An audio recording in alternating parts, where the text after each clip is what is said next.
होता है वो वैष्णव कहलाता है। तो आपको क्या बनना है? सबसे पहले इंसान बनना है, मनुष्य बनना है, फिर उसके बाद सनातन धर्म का जो है आपको इस अंदर की अनुभूति को जागृत कराना है, और इसके उपरांत जो है आपको वैष्णव बनना है।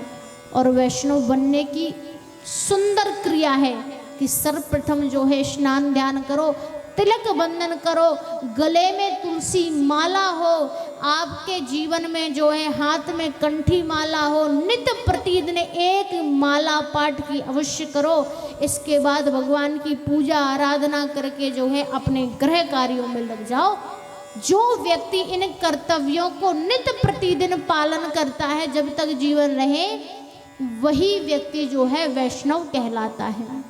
वैष्णव की पहचान अलग से है। हमारे वृंदावन धाम में चले जाओ भैया, आपको कोई ऐसा ब्रजवासी नहीं मिलेगा जिसके माथे पर तिलक ना हो। माताएं क्या करती है? अपने सुहागन होने की पहचान बताती है ना। मांग में सिंदूर है, हाथों में लाल चूड़ियां हैं, गले में मंगलसूत्र है। अच्छा एक बात बताओ, माताएं मंगलसूत्र क्यों पहनती हैं? आपकी शादी को तो कई समय हो गया होगा, जब आपको मंगलसूत्र पहनाया गया होगा तब जो है पंडित जी ने, ब्राह्मण ने आपको इस बारे में बताया होगा। क्यों पहनती हैं माताएं मंगलसूत्र? बताओ, कोई बताएगा? अरे कोई तो बता दो। मंगलसूत्र जो मंगल कामनाओं से बंधा हुआ हो, जो पति के मंगल कार्यों के लिए पहनाया गया हो, उसे मंगलसूत्र कहते हैं। कि आपके जीवन में आपके पति की रक्षा हो, अच्छे मंगल कार्य हो, इसलिए पत्नियां जो है मंगलसूत्र को ग्रहण करती हैं, धारण करती हैं। मांग क्यों भरती हैं? यहाँ से लेकर के यहाँ तक खूब मांग लगाएंगी। क्यों भरती हैं? पति की आयु लंबी हो। चूड़ियाँ क्यों पहनती है? कि जिस प्रकार चूड़ियों की खनक पूरे जीवन भर आपके इस संसार में गूंजती रहे, उसी प्रकार जो है चूड़ियों की खनक से आपके जीवन में भी मिठास बनी रहे। तो कुछ ना कुछ जब माताएं 16 श्रृंगार करती है ना, तो उसके पीछे एक कारण रहता है। उसी प्रकार जब माताएं अपनी पहचान बताती हैं कि हम पत्नी हैं, हमारा विवाह हो चुका है, हम एक पतिव्रता नारी हैं, आप अपने पति की लंबी आयु के लिए इतने से इतना कार्य कर सकती हैं, तो उसी प्रकार जो है एक वैष्णव की पहचान चंदन तिलक से, तुलसी माला से और भगवान का जप करने से और मधुर वाणी बोलने से ही पता चल जाता है कि भैया वो बैठा है फलाना व्यक्ति, वो वैष्णव है, उसके माथे पर तिलक है, उसके गले में कंठी माला है, उसके हाथ में सोने के कंगन हो या ना हो, लेकिन तुलसी माला जरूर होगी, झोली माला अवश्य होगी। हमारे ब्रजवासियों को देखना कभी नित्य प्रतिदिन तिलक बंधन करके, गले में तुलसी माला है, पीला पीतांबर पीला वस्त्रों को धारण करके जो है ब्रजमंडल में डोलते हैं, तो अलग से पता चल जाता है भैया वो ब्रजवासी है, उससे बच के रहना। क्योंकि अगर ब्रजवासी के भाव में कोई आ जाता है तो समझ लेना उसका कल्याण निश्चित है। और पापी व्यक्ति क्या करता है? वो इनसे दूर भागता है। और जो भगवान का भक्त होता है वो ब्रजवासियों को प्रेम देता है, स्नेह देता है। जिस प्रकार आज आप सभी ग्रामवासियों ने मुझे इतना प्रेम दिया है, इतना सत्कार स्वागत सम्मान दिया है, आपको ये दर्शाता है कि हाँ आप नारायण के भक्त हैं, आप सनातन धर्म को बड़ी मान्यता प्रदान करते हैं, आप जो हैं एक वैष्णव हैं। लेकिन अभी वैष्णव बनने में आपके अंदर कमियां हैं, इन कमियों को पूरा कीजिए। जैसे माताएं मांग भरती हैं, मंगलसूत्र पहनती हैं, तो सभी माताओं से, पुरुषों से, भाइयों से, बहनों से ये निवेदन है कि अपने माथे पर तिलक नित्य प्रतिदिन लगाएं। गले में सोने के हार हो या ना हो, सोने की चैन हो या ना हो, लेकिन गले में जो है तुलसी माला अवश्य धारण करो। आप कितना भी भी व्यस्त क्यों ना रहो, लेकिन सुबह स्नान करके सूर्य देवता को जल अर्पित करके एक माला नारायण नाम के पाठ की अवश्य करो। ओम नमो भगवते वासुदेवाय की। और भैया अगर इतना भी नहीं होता है तो हरे राम राम राम हरे हरे, हरे कृष्ण कृष्ण कृष्ण हरे हरे, इस पाठ का माला का जाप जो है आप जो है नित्य प्रतिदिन कर सकते हो। इसमें कोई संदेह की बात नहीं है कि आप जो है इस सनातन धर्म में जो है आकर के आप वैष्णव बनकर भगवान को प्राप्त कर रहे हैं।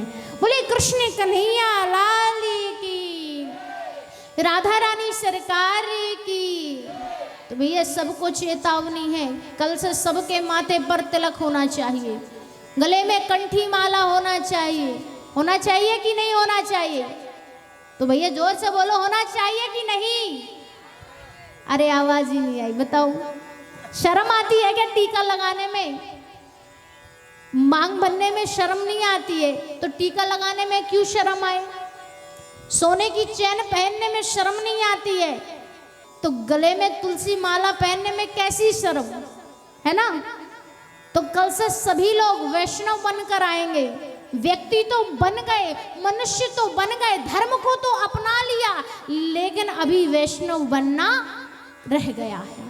इसलिए सभी कल से जितने भी जहाँ तक मेरी आवाज़ जा रही है, आप सभी को जो है चंदन का तिलक लगाना है और जो है गले में तुलसी माला को धारण करना है। बोली राधा रमण लाल की, राधा रमण लाल की। आइए आगे की कथा को बड़े सुंदर भाव से बताते हुए कि त्रिकूट नाम के पर्वत पर एक मतवाला हाथी रहा करता था।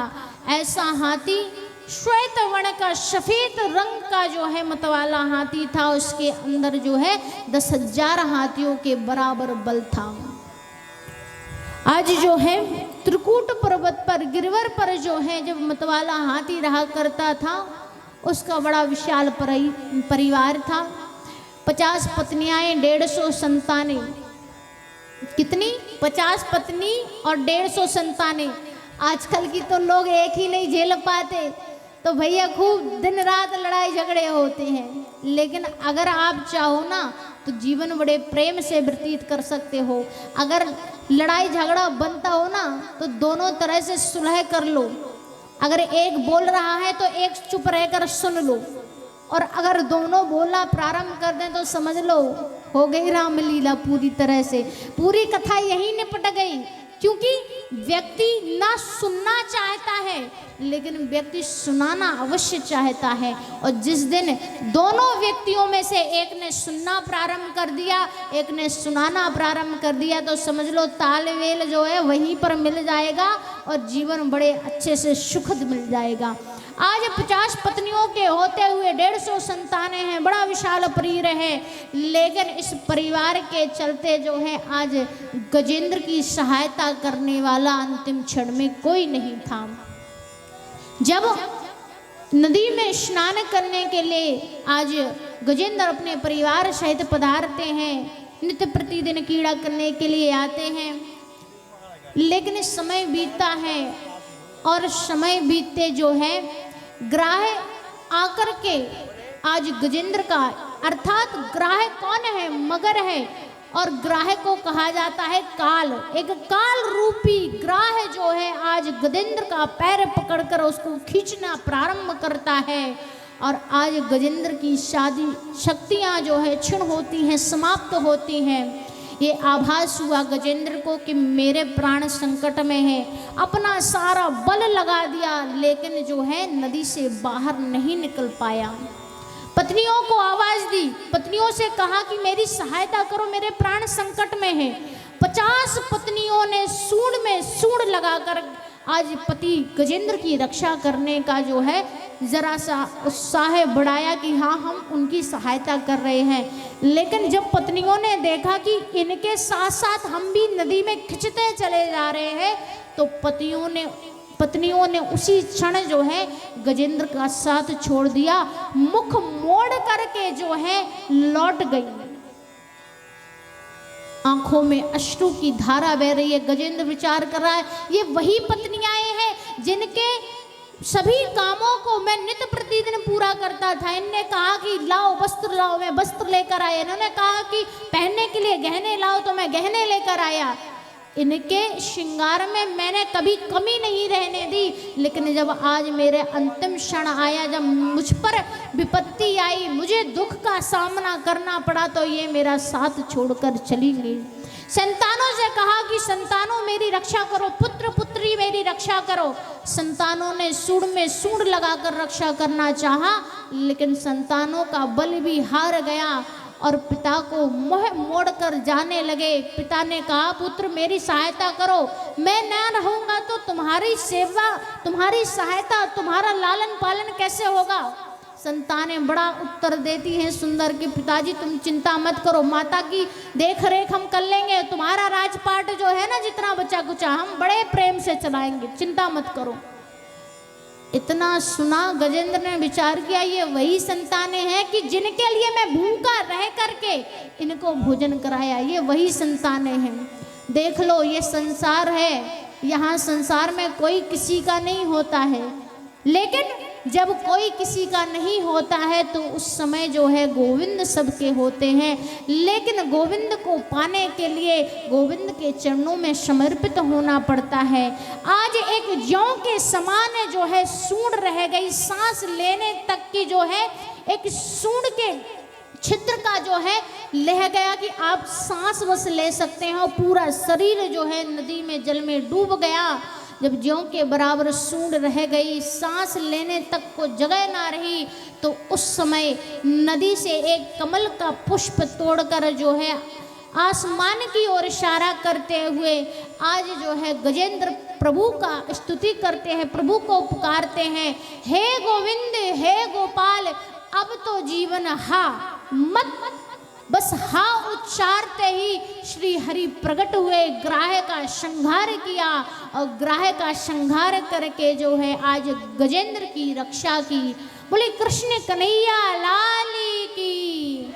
मात्र हा शब्द उच्चारते ही भगवान हरि प्रकट हुए, हरि अवतार में आज गजेंद्र की रक्षा की।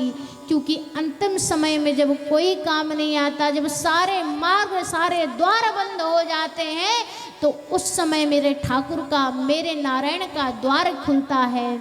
बोले बांके बिहारी लाल की। अब आइए पावन कथा को बड़े विस्तार से आगे बढ़ाते हुए आप सभी को जो है समुद्र मंथन की पावन कथा को श्रवण कराते हैं। इसके उपरांत बावन भगवान के सभी को दर्शन होंगे, और उसके उपरांत भगवान श्री रामचंद्र सरकार का प्राकट्योत्सव होगा, और उसके उपरांत हमारे कृष्ण कन्हैया आप सभी के मध्य आएंगे और बड़ा ही आनंद उत्सव होगा।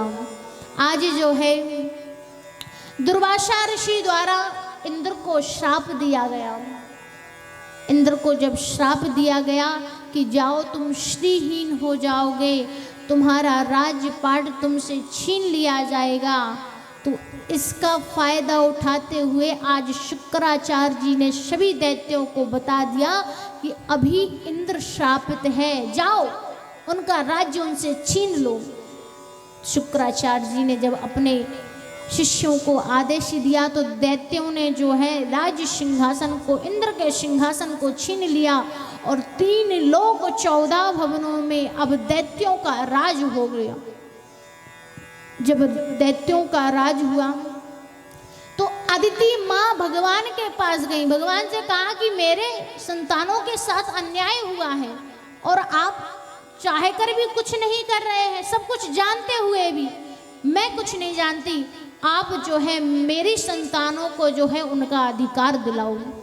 भगवान देवताओं के पास गए, भगवान ने कहा देखो भैया सीधी सीधी बात है, अभी तुम श्रापित हो, और अगर तुमने श्रापित समय में युद्ध करना चाहा तो तुम मारे जाओगे, और मारे जाओगे तो भैया ना रहेगी बांस, ना बजेगी बांसुरी, दैत्यों का राज हो जाएगा। बोले प्रभु तो क्या करें? बोले कुछ नहीं करना है, समुद्र मंथन की तैयारी करो। समुद्र मंथन से जब मंथन होगा तो उस मंथन से अमृत निकलेगा, और अमृत जब निकलेगा तो उस अमृत को तुम सभी देवता बराबर में बांट लेना, जिससे तुम अमर हो जाओगे। और जब अमर हो जाओगे तो तुम युद्ध करोगे भी तो तुम्हें कोई मार नहीं सकेगा। बात तो अच्छी है। बोले तो बस सबको आदेश दो। मंदराचल पर्वत को आज जो है कढ़ानी के रूप में बनाया गया और वासुकी नाग आए, उनको रस्सी के रूप में बनाया गया। जब वासुकी नाग आए तो देवता ने भगवान से कहा कि प्रभु आप तो पता ही है वासुकी नाग जहर उगलेगा, जब विष उगलेगा तो देवता मारे जाएंगे। बोले तुम चिंता मत करो। जब मंथन प्रारंभ होने लगे तो एक ओर की रस्सी देवता पकड़ेंगे, एक ही दैत्य। तो दैत्यों से इतना जाकर कह देना कि हम पीछे की ओर लगेंगे, नहीं हम आगे की ओर लगेंगे। दैत्यों से कहना हम आगे और लगेंगे, यानी मुख के ओर लगेंगे, जहां वासुकी नाग का मुख है। बस इतना कहकर अपना काम हो जाएगा। बोले प्रभु कैसी बात करते हो, अगर दैत्यों ने कह दिया हाँ लग जाओ तो? बोले हम जानते हैं दैत्य होते हैं वो होते हैं बुद्धिहीन, उनके पास ज्ञान तो है लेकिन ज्ञान का उपयोग कैसे करना है ये नहीं पता उन्हें। ठीक है, क्या था फिर? सुमेरु पर्वत को जो है कढ़ानी के रूप में बनाया गया और जो है आज वासुकी नाग को रस्सी के रूप में भाने के लिए रखा गया और समुद्र मंथन प्रारंभ होने वाला था। इतने में जो है देवता दैत्यों से जाकर कहते हैं कि भैया हम आगे की ओर लगते हैं, आप लोग पीछे की ओर लग जाना। मुख की ओर हम लगेंगे, आप लोग पीछे की ओर लग जाना। बोले हाँ हम जानते हैं तुम देवता पहले से ही बहुत चतुर हो, लेकिन तुम ये नहीं जानते कि हमारे गुरु कौन है। अरे हमारे गुरु शुक्राचार्य जी हैं, उन्हें हमें इतना ज्ञान दिया है, इतना ज्ञान दिया है, हमें सब पता है क्या करना है या नहीं। अभी राजा हम हैं, यहाँ हमारा आदेश चलेगा। बोले भैया जैसा तुम्हारा, हम लोग तो भाई भाई हैं। बोले हाँ तो तुम आगे की ओर नहीं लगोगे, क्यों?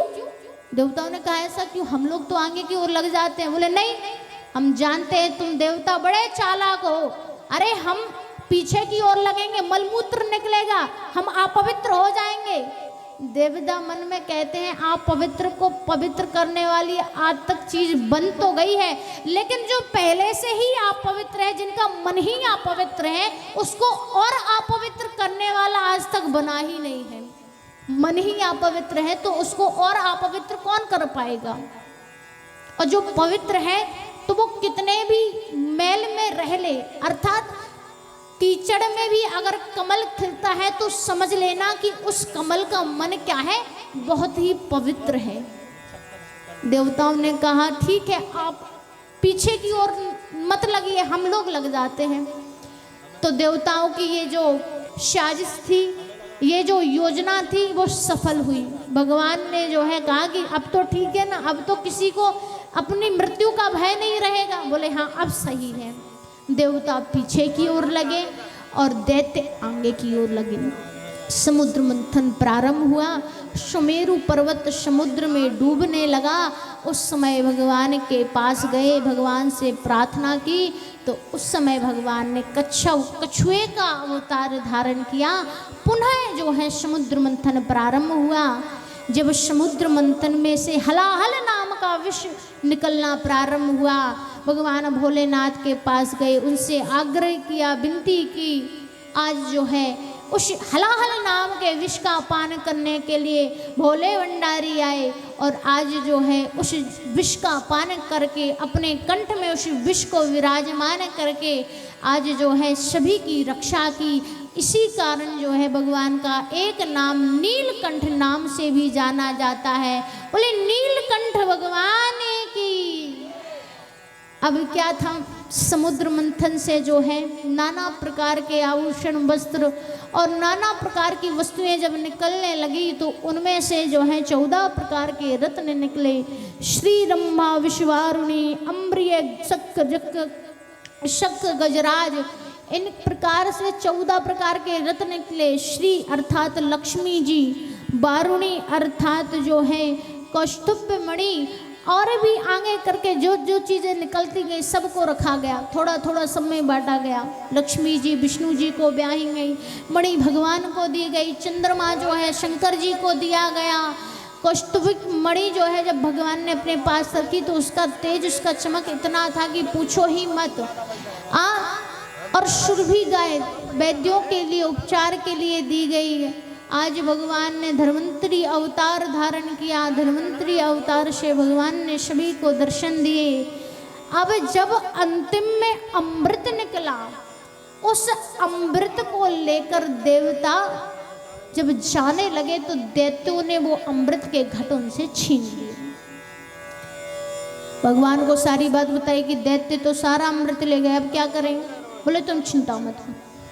तो उस समय भगवान इतना सुंदर मोहिनी अवतार धारण करते हैं, जो मन को मोह ले वो मोहिनी है।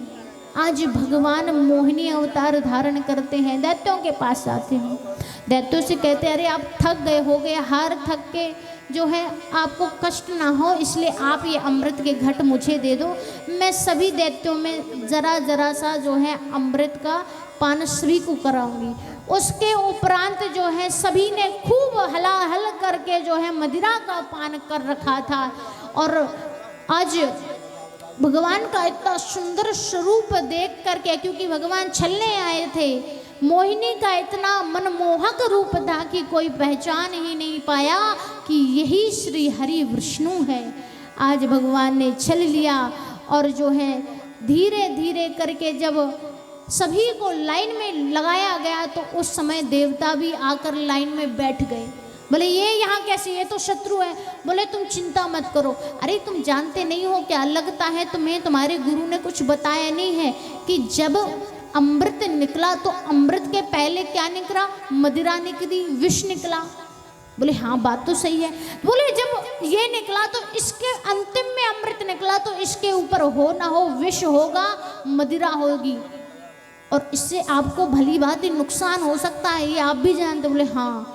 बोले तो जो ऊपरी सतह का विष और मदिरा है वो मैं देवताओं को पान कराता हूँ, आप फिर उसके अंतिम में जो नीचे स्तर में जो है अमृत है वो सभी राक्षस सभी दैत्य पान करेंगे। बोले हाँ ये बात सही है।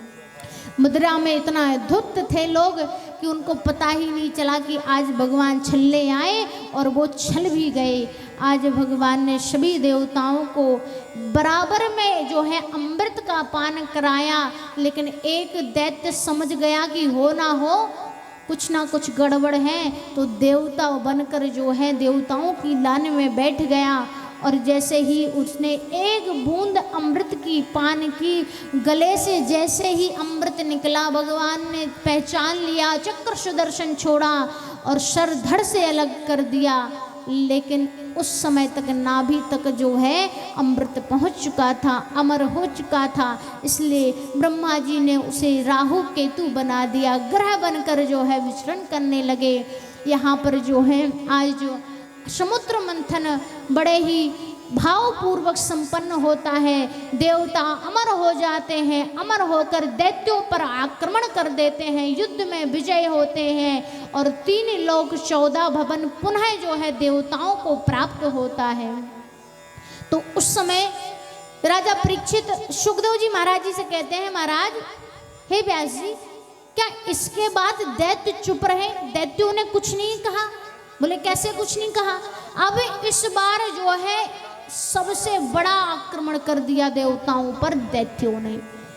शुक्राचार्य जी के कहे अनुसार जो है आज देवताओं ने जो है जब राजपाट पुनः छीन लिया तो दैत्यों ने भक्ति का कवच पहन लिया, धर्म का कवच पहन लिया।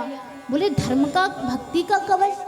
बोले हाँ, कि सभी दैत्यों को जो है, उन सभी दैत्यों में से एक दैत्य राजा बलि थे, उन राजा बलि को दैत्यों का प्रधान बनाया गया और जो है पुनः फिर से जो है इंद्र का सिंहासन राजा बलि ने छीन लिया।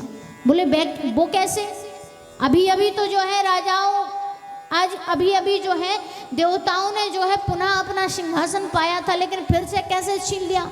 बोले इसकी भी कथा है।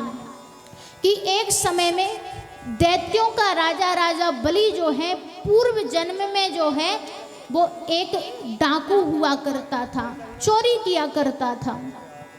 और उसने अपने जीवन में मात्र एक ही पुण्य का कार्य किया कि वो जब चोरी करने गया तो एक कुत्ते को जो है उसने अपना भोजन खिलाया, खुद स्वयं भूखा रहकर।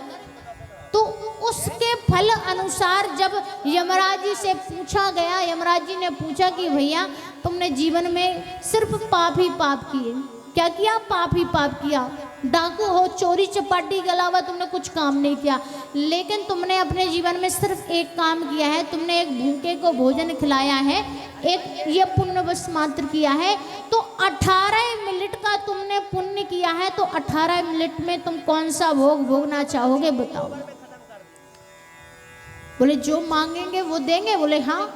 इतने में शुक्राचार्य जी आ गए। शुक्राचार्य जी ने कान में मंत्र फूंक दिए और राजा बलि जो डाकू बने हुए थे पूर्व जन्म में, उन्होंने कहा यमराज जी से कि 18 मिनट तक के लिए मुझे इंद्र का सिंहासन चाहिए, 3 लोक 14 भवनों में जो है मेरा राज्य होना चाहिए इन 18 मिनट तक।